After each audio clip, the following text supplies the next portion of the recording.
YG와 JYP의 책걸상. 책에 관한 걸쭉하고 상큼한 이야기. YG와 JYP의 책걸상이 찾아왔습니다. YG 강량구입니다. JYP 박재영입니다. 박평 박혜진입니다. 네, 오늘도 세 분, 아니 참 세 명. 스스로 세 분이래. 네. 셋이서 재밌는 책 얘기 해보겠습니다. 그 전에 댓글 소개 먼저 할게요. 커피조아님, 축하드리고 감사드려요. 책걸상을 알기 전에는 1년에 책 한 권 안 읽던 책알못이었는데 부끄럽네요. 올해에는 현재 45권 이상 읽었으니 한 해의 일부분은 알차게 보냈다고 할 수 있겠죠? 좋은 책, 재미있는 책, 그 누구에게도 받지 못하는 위로를 전해주는 그런 책 알고 싶습니다. 앞으로도 쭉 함께 해주세요. 네, 감사합니다. 네, 미녀맘님께서도 자, 이제 이 커피조아님 같은 분들 때문에 우리가 더 힘을 내서 열심히 하는 거 아닙니까? 1년에 45권이면 진짜 많이 읽으시는 거죠. 그러게. 네. 이거 JYP가 책걸상 하기 전에 이 정도 읽을까 말까였거든요. 독서 전도사. 이거 좀 뭐 문광부나 이런 데서 우리한테 표창장 줘야 되는 거 아닙니까? 표창장 주고 그리고 진행비 스폰 해주고 막 그런 거 필요하지 않나? 공적 자금으로. 미녀맘님 댓글 주셨습니다. 네, 오늘이 정말 300회네요. 방송 올라오는 월수를 목 빠지게 기다리다 보니 어느새 목 낀 미녀가 됐어요. 크크. 지난 시간에 300회로 끝낸다는 농담하신 YG 때문에 깜놀했습니다. 책걸상 덕분에 다양한 범위의 책들을 읽어볼 수 있어서 너무 좋습니다. 앞으로도 쭉 JYP, YG, 박평, 혼비님과 함께 책 이야기 나누고 듣고 싶습니다. 작가님들의 축하 메시지도 감동입니다. 좋은 글 쓰시는 분들은 목소리도 아름답네요. 다시 한번 책걸상 300회 축하드립니다. 야, 근데 진짜 이 얘기 하시는 분 많더라고요. 작가들 목소리가 왜 이렇게 좋냐. 그러니까 우리 목소리가 안 좋다는 얘기예요. 따지고 보면. 그 작가분들의 음성 메시지를 봤는데 뭐 1등 공신이 우리 박평님 아닙니까? 박평이죠. 우리 힘으로는 사실 어려운 일이었죠. 그러니까 대한민국 최고의 문학 편집자가 야, 전화하니까. 전화하니까 선뜻 내키지 않았어도 혹시 또 그럼. 안 들어주면 안 되겠나 이래서. 아니에요. 특히 조혜진 작가님은 이런 댓글들 다 읽어보시고 계속 이제 올라오는 반응들도 계속 보신다고 하시잖아요. 그 응원 글들 때문에 다 해주시는 거예요. 자, 무소님 책걸상 300회 진심으로 축하드립니다. 1년 넘게 책걸상 들으며 참 좋은 책들과 인연을 맺게 해주셔서 진심으로 감사합니다. 이 코너로 알게 된 섬에 있는 서점이라는 진주 같은 책을 알게 되었고, 부족하지만 중딩 남자아이들과 수질위생 책도 같이 읽었고요. 어제는 가재가 노래하는 곳 읽었습니다. 정말 페이지 터너던데요. 사랑의 이해도 괜찮았고요. 책걸상으로 인해 좋은 소설책들 알게 되어서 행복합니다. 처음으로 댓글 남기는데 책걸상 롱런 했으면 합니다. 감사해요. 강양구님, 의사쌤님, 박평론가님, 박콤비님, 저에게 나침반님. 무소님께서 의사쌤님을 좋은 마음으로 남기셨을까요? 아니면은 네, 뭐 오랜만에 의사라고. 네. 네. 박콤비님은 누굽니까, 근데? 김원빈님. 네. 보기 엄마님도 댓글 주셨네요. 네, 축하드립니다. 300회. 저는 계속 듣기만 하다가 처음으로 글 남겨봅니다. 3,000회까지 쭉 잘 부탁드립니다. 이게 3,000회 말씀하시는 분들이 많으신데 JYP가 살아 있을까요? 저는 그게 3,000회문은 얼마 걸리는 거죠? 25년 더 해야 돼. 25년을 더 네네. 하라고요? 25년 더 하려면 정말 건강 관리를 잘해야겠네요.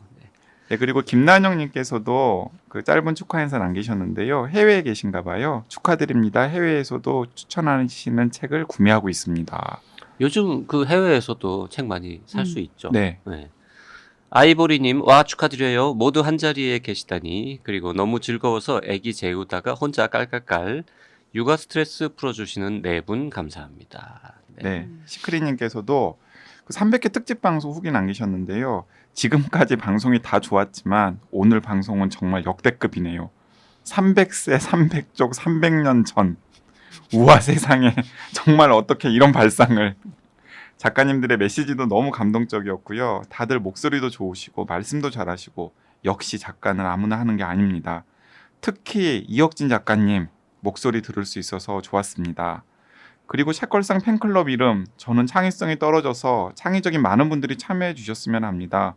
개인적으로 저는 책걸상을 통해 기적을 경험한지라 미라클이 어떨까 했는데 이미 걸그룹 오마이걸의 팬덤명이네요. 그래서 책걸상은 행복이니까 행복을 뜻하는 블리스는 어떨까 생각했는데 최진혁 배우가 선점하고 있네요. 좋은 말은 이미 다 누가 쓰고 있어. 아 밑에 진공상태님이 말씀하신 몽당 연필도 정감 있고 예쁩니다. 꿈꾸는 사과나무님 300회 대단합니다. 꾸준히 활동해 주셔서 정말 감사드려요. 박평님 그리스인 조르바나 호밀밭의 파수꾼 너무 공감 가고 은근 나도 평론가랑 비슷한 독서 취향임에 은근 어깨 으쓱? 네, 올해는 책걸상에서 들은 책을 개인 일 때문에 많이 보진 못했지만 팟캐는 착실히 듣고 있답니다. 네 분의 구성이 책걸상에 풍성하고도 더없이 멋진 조합입니다. 300회 특집에 300쪽짜리 책, 300년 전의 책, 이런 창의력 돋는 아이디어는 책걸상의 유니크한 매력이에요. 전교생 어떨까요? 전국적인 교감을 생면부지 사람들과 함께 책으로 나눈다. 야, 이것도 뭐. 이거 약간 책걸상 오마주다. 전교생. 자, 300회 특집 저희도 녹음한 지 꽤 됐지만 네, 그때 참 재밌었다 이런 생각이 듭니다. 재밌었습니다. 네. 자, 오늘 만나볼 책은 이거 아주 참 또 독특한 책이 독특한 하나 나왔습니다. 책이에요. 네. 제목은 방콕. 네. 여행서적입니까? 여행서적 아닙니다. 김기창이라는 우리가 잘 모르는 작가의 장편 소설입니다. 이 김기창 소설가가 이 전작 장편 소설 제목이 모나코예요. 네. 근데 저는 읽어보지 못했는데 그 모나코는 진짜 모나코를 배경으로 한 작품입니까? 아니에요. 그 방콕은 정말 이제 방콕이 주요한 무대가 되는 작품이지만 모나코는 그 모나코를 떠올렸을 때 어떤 그런 느낌들 그리고 그 모나코가 그 기대 수명이 굉장히 높은 나라로 유명하다고 해요. 그래서 이 그 모나코란 작품의 주인공이 이제 고독사하기 전 한 계절의 시간을 남기고 있는 한 노인이거든요. 그래서 노인에게는 약간 이상향에 가까운 공간. 그래서 그 모나코라는 공간이 주는 여러 감각들 이제 이런 식으로 좀 작용을 하는 책이고 방콕과는 그래서 도시라는 모티프는 또 비슷하지만 약간 다루는 방식은 다른 작품. 그러니까 모나코의 무대는 그 대한민국의 어떤 도시. 맞아요. 네. 그 딱 2권 쓰신 건가 봐요, 이분은? 네, 이번이 두 번째 작품. 모나코가 첫 작품, 방콕이 두 번째 작품. 소설집이 없는 것도 저는 굉장히 특이했어요. 단편 소설 작업을 많이 안 하시나요? 이게 오늘의 작가상으로 데뷔를 하셨어요. 그래서 오늘의 작가상이 장편 소설 부문이잖아요. 네. 그래서 장편으로 데뷔하는 작가들에게는 뭐 이렇게 의도한 바는 아니겠지만 대체로 단편을 쓸 수 있는 기회가 많이 주어지지 않아요. 저 작가는 장편을 많이 쓰는 작가인가 보다 해서 그래서 단편을 지금 준비를 하고 있는데요. 보면은 거의 전작처럼 그냥 어떤 컨셉을 가지고 쓰시는 스타일인 것 같아요. 네, 그 이 방콕이라고 하는 소설은 정말 우리가 방콕 했을 때 떠올릴 수 있는 그 진짜 방에 콕하고 있는 그런 이미지가 아니라 깜짝 놀랐잖아요. 타일랜드 방콕. 네네 타이의 방콕. 음. 네 타이의 방콕하면 떠올리는 그 이미지들이 소설에 정말 농밀하게 녹아 있는 것 같아요. 농밀하게. 야, 이거 평론가들이 잘 쓰는 말. 네, 농밀하게. 저도 박평한테 좀 영향을 받아서. 자, 사람들이 책을 선택하는 이유가 참 여러 가지가 있는데 방콕 책은 사실 JYP가 그냥 먼저 읽고 박평네 회사에서 나온 책이라서 요거 잘 읽었다 했더니 박평이 깜짝 놀라면서 아니 그 아무도 모르는 책을 어떻게 읽었느냐 막 새로 나왔는데 나온 지 얼마 안 됐을 때. 네, 나온 지 얼마 안 됐을 때. 그리고 YG도 이건 뭐냐 뭐 이런 반응을 보였는데 그럼 JYP는 서점에서 이 책을 왜 집어들었느냐? 방콕 갈 예정이잖아요. 그렇죠. 갔다 왔습니다. 네. 갔다 왔어요 벌써? 방콕에 갈 일이 있었는데 갑자기 이렇게 왔다 갔다 하다 보니까 방콕이라는 제목의 소설이 있네. 그래가지고는 에이 뭐 방콕도 갈 건데 좀 있으면 그래가지고 책을 샀습니다. 제가 여행 준비가 취미이지 않습니까? 이번에 방콕을 갔다 왔는데 방콕 관련 책을 4권 샀습니다. 진짜 여행 가이드 1권 그리고 그 비라는 시리즈 있거든요. 그래서 뭐 잡지 비슷한 무크지 같은 뭐 그런 그게 방콕을 주제로 한 책이 있어가지고 그것도 1권 사고 또 입짧은 여행 작가의 방콕 한 끼? 뭐 그런 제목의 타일랜드 음식에 관한 책이 또 한 권 있어가지고 그것도 사서 다 보고. 그래서 이미 방콕 여행 준비를 다 했어. 근데 여행 준비 늘 그런 식으로 그렇게 하세요? 늘은 아니지만 흔히 그렇게 하죠. 어디 가면 그 도시 관련된 책들 몇 권 있고. JYP의 여행 준비가 정말 끝장이라니까요. 그 제가 책걸상 초기 때 몇 차례 소개를 했었는데 진짜 감쪽같이 다들 속는다니까요. JYP와 함께 여행지 이야기를 하면은 JYP가 막 이야기를 해요. 야, 거기는 몇 번 도로로 가면은 되게 멋있는 광경이 있고 여름에 열리는 무슨 축제가 유명하고 어느 식당에 가서 뭘 먹으면 유명하고 그래서 다들 저 거기서 살았었는데 언제 가보셨어요? 언제 가보셨어요? 이런 얘기를 한단 말이죠. 그랬더니 저는 그냥 가볼 예정입니다. 그래서 하여튼 여행 준비가 끝난 상태에서 방콕이라는 제목의 소설이 있길래 이거 진짜 방콕이 나오는 건가 이러고 봤더니 그런 것 같더라고요. 그래서 그냥 샀죠. 그래서 쭉 읽어봤는데 의외로 재밌어서 두 분께도 추천을 했습니다. 그리고 JYP가 몇 차례 한국 소설에 이런 시도가 많아져야 된다라는 이야기를 했었잖아요. 그러니까 너무 그 작가가 일상적으로 한국에서 경험할 수 있는 소재들을 소설로 형상화하기보다는 취재를 해서 좀 그럴듯하게 스토리를 만드는 소설들이 많이 나왔으면 좋겠다라는 바람을 이야기를 했었는데 아니나 다를까 이 방콕이 딱 그런 소설이더라고요. 이거는 방콕에 한 번도 가보지 않고서는 절대 못 쓸 것 같은 네. 그런 소설이죠. 맞아. 현지의 감각들도 굉장히 충실히 반영이 돼 있어요. 그리고 취재를 굉장히 많이 했는데 그 취재가 그냥 관광객 수준의 취재가 아니에요. 현지에 있는 그 밑바닥에 사는 사람들과 상당히 좀 수고를 해서 교감을 나누지 않고서는 나올 수 없는 에피소드나 이 소설 속의 대화 같은 것들이 굉장히 많기 때문에 이 김기창 작가가 방콕이라고 하는 사실 경장편이거든요. 소설의 분량은 그렇게 막 많지 않은데 이 소설 한 권을 쓰기 위해서 얼마나 많은 수고를 했을지가 생각이 되더라고요. 근데 의외로 김희창 작가는 방콕에 안 가본 거 아닐까? 그럴 수도 제가 있어. 물어봤죠. 물어봤어요? 너무 궁금하잖아요. 네. 그래서 여쭤봤더니 갔다 오셨고 근데 아주 오랜 시간 체류를 하면서 지낸 건 아니지만 어느 정도 초고를 다 쓰고 그리고 이것들이 사실에 좀 부합하는지 그리고 이제 더 그 살을 붙이는 부분도 필요할 테니까 그래서 이제 점검차 말하자면 방콕을 가서 이제 보시고 좀 보완을 하고 이런 것으로 들었어요. 근데 또 박평말을 들어보니까 설사 김기창 작가가 방콕에 안 갔다 왔다고 하더라도 알게 뭐야. 그걸 누가 확인하겠어. 사실 JYP가 방금 방콕을 다녀왔지만 JYP가 이번에 방콕 다녀와서 다녔던 동선과 이 소설의 동선은 전혀 상관이 없잖아요. 약간 겹쳐요. 약간 겹쳐요. 룸피니 공원 근처에서 묵었습니다. 하지만은 그 방콕에 나오는 인물 군상들과 그 이제 방콕의 하층민들이죠. 그 서비스에 종사하는 그분들과 접촉할 일은 거의 없었을 거 아니에요. 아니 뭐 허름한 식당에서 저 국수 먹을 때 그 옆에 앉아있던 분들 다 서민들이었죠. 네. 스트리트 푸드 파이터 이런 거 찍고 왔습니다. 말 섞어봤습니까? 영어로. 네, 사와티, 코쿤캅 이런 거 몇 번 얘기하고 왔죠. 네. 자, 김기창이라는 작가 다들 별로 이렇게 익숙하진 않으실 것 같은데 어떤 분인지 좀 소개를 해주실까요? 아까 모나코 얘기밖에 안 해가지고. 네, 근데 아마 독자들에게 많이 알려진 이름은 아닐 거예요. 김기창이라는 이름은 유명한 이름이죠. 화가로. 네. 네, 네. 문보 선생님. 네. 네. 그래서 이제 모나코라는 작품을 가지고 이제 오늘의 작가상을 수상하면서 소설가로 데뷔를 하셨는데요.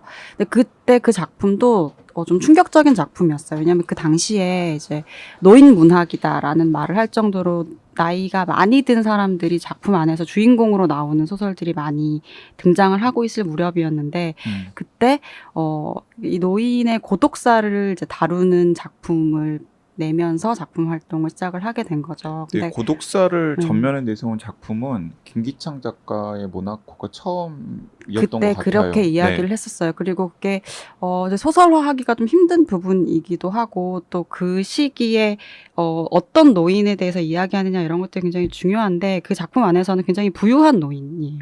굉장히 잘 살고 자신의 취향도 아주 확고하고 뭐 파니니 같은 뭐 그런 음식들 있잖아요. 네. 뭐 우리가 이렇게 흔히 지금은 뭐 많이 이야기를 하지만 그 당시에는 그렇지 않았던 이제 그런 음식들 혼자 이제 막 만들 수 있을 정도로 좀 고급한 어떤 취향을 가지고 있는 한 그러니까 이제 노인. 노인 하면은 연상되는 것은 뭐 순댓국이나 뭐 이런 그렇죠. 건데 익숙한 그게 이미지들이 아니라 있는데 이제 그 뭐 젊은 사람들이 찾는 그런 음식들을 훨씬 더 선호하는 그런 노인. 네.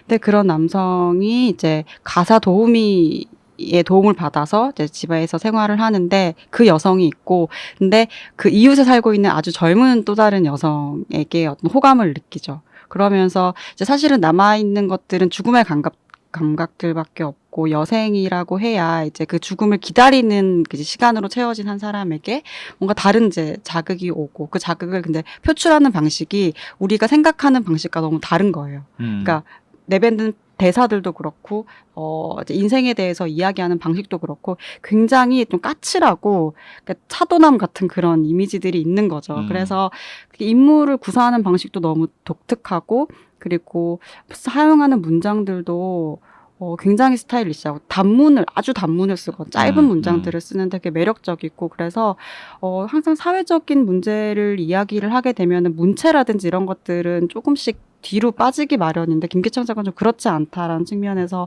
좀 관심도 많이 받고 개성적인 작가라고 이야기를 했었는데 이번에 방콕에서는 그 갖고 있었던 장점들이 굉장히 극대화되면서 자신의 다른 부분들을 또 보여주는 점이 그 높이 고독사를 다룬 이 모나코라는 책이 지금 찾아보니까 2014년에 나왔는데요.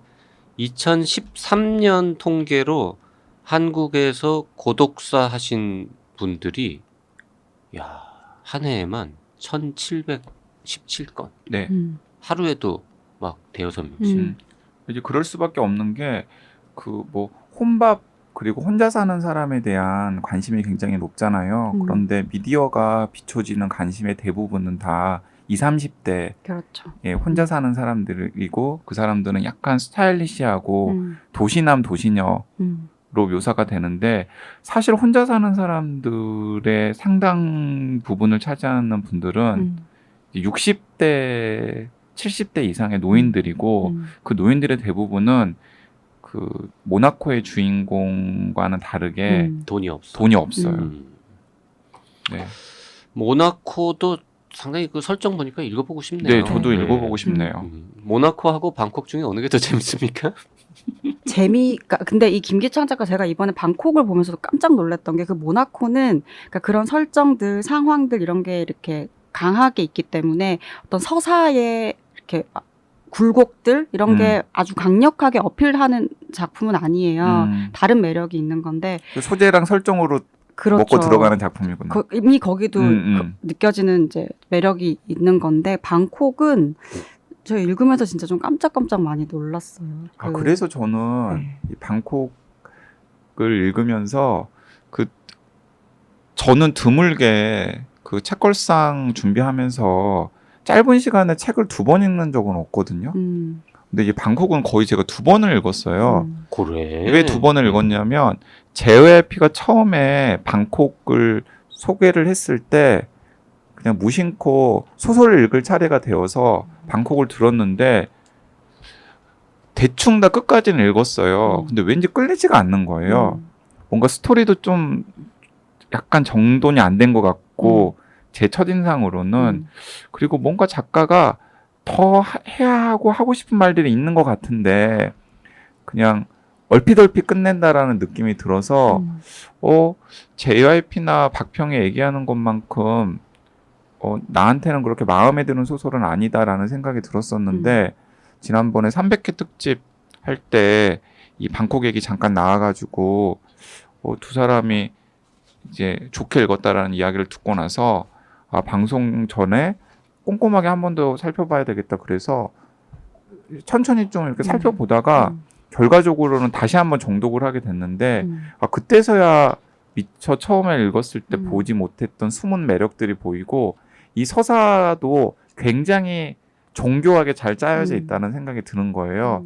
그러면서 한 가지 아쉬움이 들었던 건 이게 경장편이 아니라 이 스케일과 그리고 이 설정이면 약간 이것의 한 2배 정도 분량의 좀 장편 소설을 쓸 수도 있었겠는데 너무 짧게 마무리를 했다라는 느낌이 들더라고요. 그게 이 소설이 가지고 있는, 이 소설에 대해서 제가 가지고 있었던 유일한 약간 단점이라는 생각이 들었습니다. 이게 분량으로 따지자면 사실 저희가 흔히 이야기하는 경장편도 아니에요. 그래, 그러니까 경장편 치고 조금 길어요. 아주 긴 편이 있고 짧은 경장편으로 보자면 한 2배 정도 될 거예요. 원고지 매수가.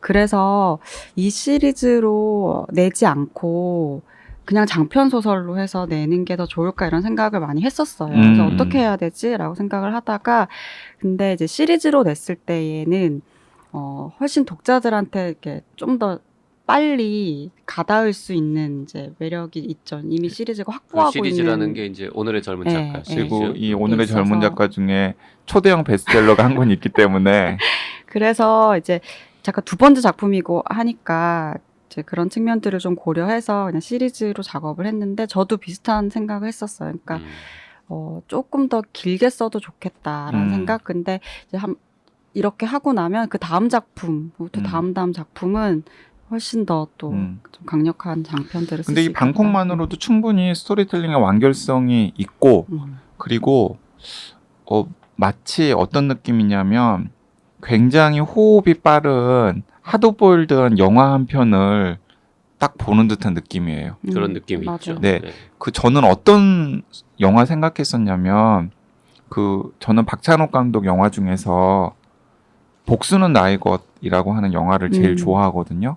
다른 좋은 영화들도 많지만 저한테는 박찬욱 감독의 명작인데 사실 박찬욱 감독의 영화 중에서 흥행면에서 보면은 다른 영화들과 비교했을 때 조금 실패한 영화긴 하지만은 저는 그 복수는 나의 것이 굉장히 그러니까 모두가 다 그 살고자 하는 절박함과 선의 때문에 무엇인가를 하는데 그것이 그 자본주의 구조 속에서 이렇게 저렇게 뒤엉키면서 최악의 비극으로 끝나는 그런 등장인물들의 상황을 굉장히 좀 약간 차가운 시선으로 보여주는 영화잖아요. 영화 보신 분들은 제가 무슨 말씀 하는지 알겠지만 근데 방콕이 딱 그런 느낌이더라고요. 그 추천 글 쓰신 분은 그 하정우 씨가 주연했던 영화 황해 그런 얘기 하셨습니다. 네, 황해가 떠오른다. 네. 근데 확실히 느와르적인 그런 느낌이 강하죠. 그러니까 느와르라는 장르가 갖고 있는 핵심 중에 하나가 왜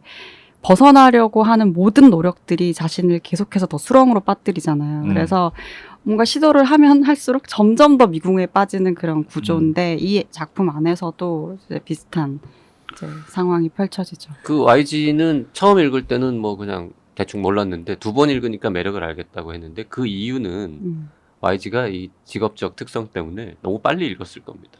바빠서. 맞아요. 보통 사람이 읽는 것보다 훨씬 빠른 속도로 읽어서 그랬을 그러니까 거고. 또 생각해 보면은 그때 제가 좀 정신이 좀 없을 때였어요. 그래서 뭐 늘 없지 않습니까?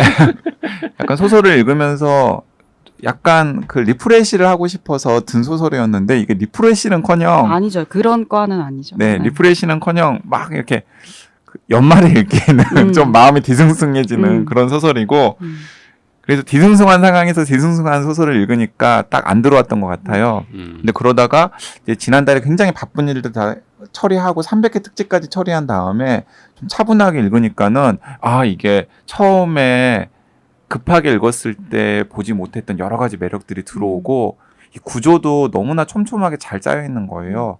그래서 이 김기창이라는 작가도 걸물이다. 참 박평 때문에 좋은 한국 작가 여럿 안다.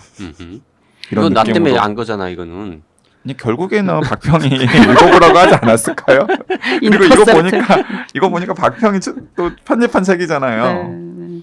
근데 이 작가 천천히 읽어야지만 이 작품을 조금 더 느낄 수 있는 게 다른 작품들과 좀 비교를 해보면 최근에 어떤 많은 작품들과 비교해 보면 진술이 많지가 않은 것 같아요. 그러니까 이 상황이 어떤 상황이고 그런 것들을 쭉 이야기하는 분량이 아주 적고 정말 그 주인공들의 입을 통해서만 이야기가 되고 맞아요. 주인공들의 선택과 거기에 대한 반응들을 통해서만 계속 그 사슬들이 계속 이어지기 때문에 그 사이에서 하나의 완성된 이야기를 보는 거지 작가가 하고 싶은 말 이런 것들을 바로 이제 캐치할 수 있는 작품. 그래서 영화 같다는 느낌을 네. 주는 것 같아요. 왜냐하면 막 구구절절이 왜 이 등장인물이 이런 상황에 처해 있고 이들이 왜 이런 심리 상태인지를 묘사하지 않고 그냥 대화라던가 아니면 행동을 통해서 독자들은 뭔가 짐작을 할 수밖에 없고, 그래서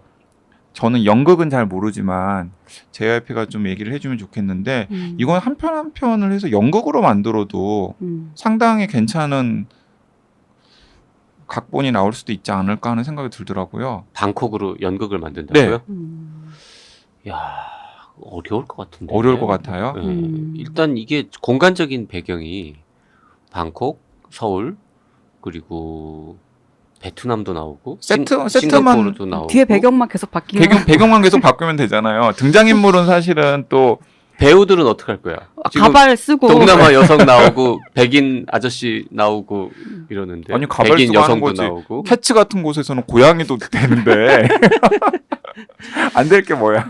그 제목을 방콕이라고 붙인 거는 작가의 의견입니까? 작가 제일 처음에 써서 붙였던 제목이 방콕이에요. 그리고 당연히 이걸 좀 바꾸는 게 좋지 않을까라는 생각을 많이 했어요. 그래서 나름의 애도 써봤는데 박평이 뭐 제목 짓는데 별로 재능이 없다라는 거 우리가 익히 알고 있지 않습니까? 아니에요. 저 제목 되게 잘 지어요.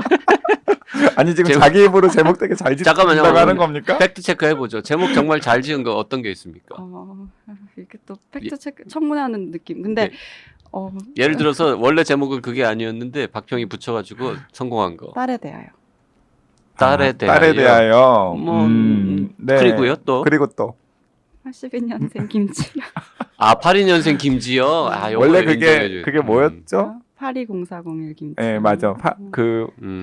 생일을 이렇게 언급했는데 그걸 82년생 김지영으로 바꿨죠. 제가 근데 생각해 보니까 제목을 잘 짓는 건 아닌 것 같고 아니. 약간 조금 응용.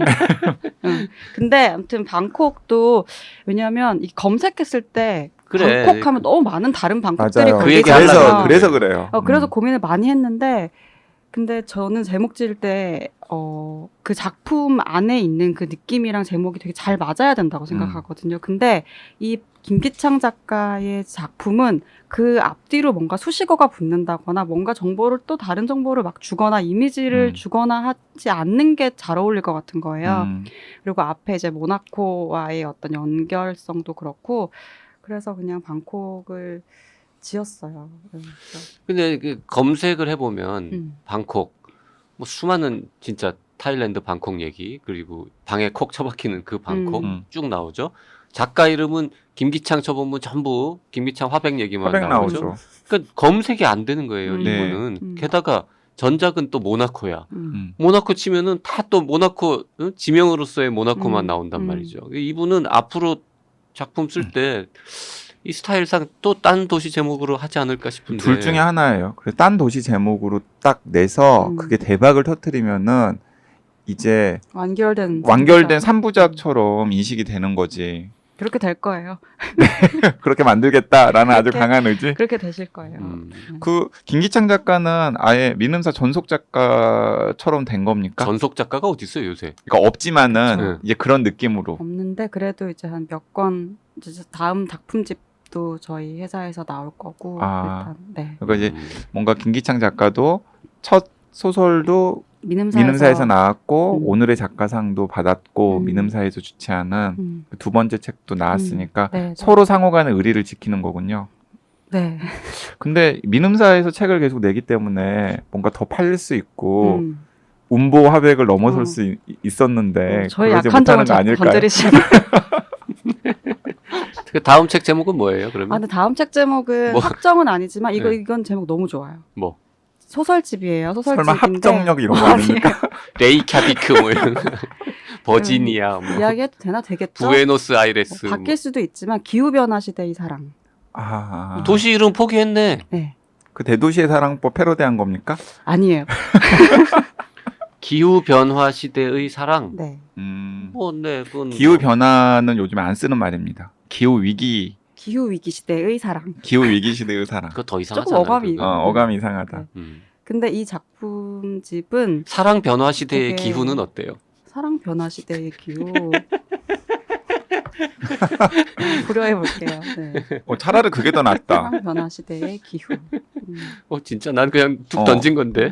근데 그 기후 변화, 그 기후 위기라는 상황이 근데 이 기후 변화 기후 위기도 마찬가지야. 음. 검색이 안 잡혀. 어, 기후 변화 아니, 기후 그래도- 위기를 치면 하도 많이 근데 나오니까. 그래도 뒤에 사랑까지 치면 나오죠 이거는. 그렇죠. 그러면 작가님과 저희가 좀 더 고민해 보겠습니다. 사랑 변화 시대의 기후 한번 밀어봐요. 아무도 안 쓰는 말이잖아. 사랑 변화 시대의 네. 기후.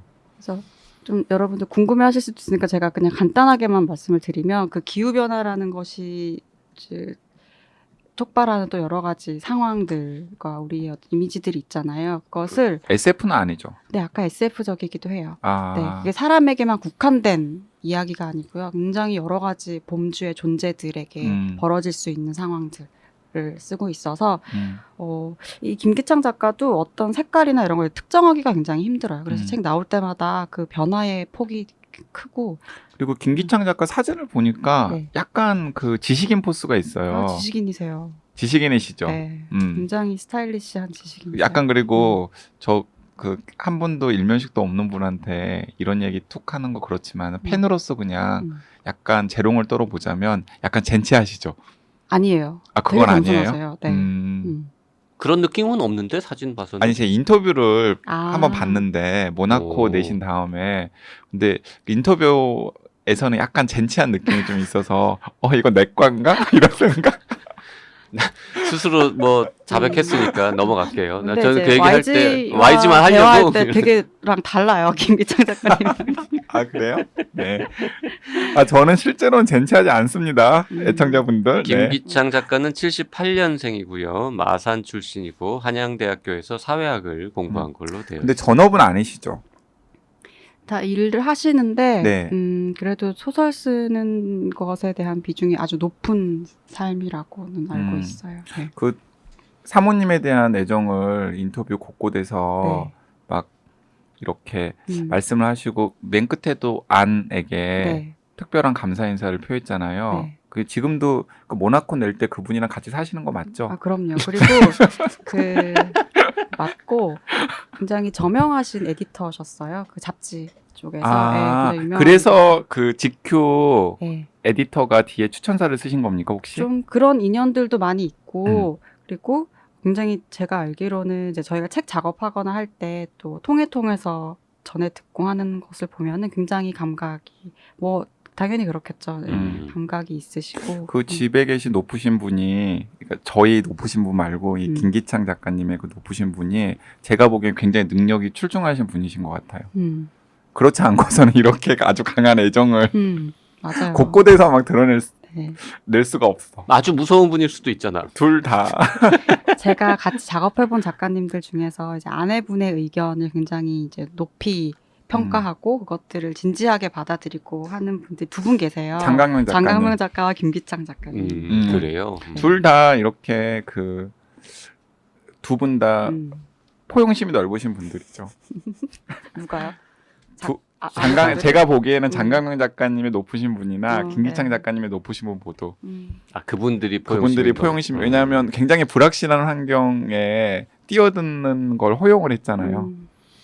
자, 저희가 지금 방콕이라는 소설에 대해서 기본 설정조차 이야기하지 않고 지금- 일부를 이제 마칠 텐데요. 뭐 어떻게 아니, 하다 보니까 지금 애청자분들은 오늘은 왜 이렇게 패턴이 달라 이런 방콕은 그래서 무슨 얘긴데 무슨 지금? 얘기인데 지금 그거는 막- 이제 저 이틀 후에 올라가겠습니다. 막 급하신 분들은 이미 검색했어. 검색하고 막 내용 검색하는데 찾고 잘 안 나와.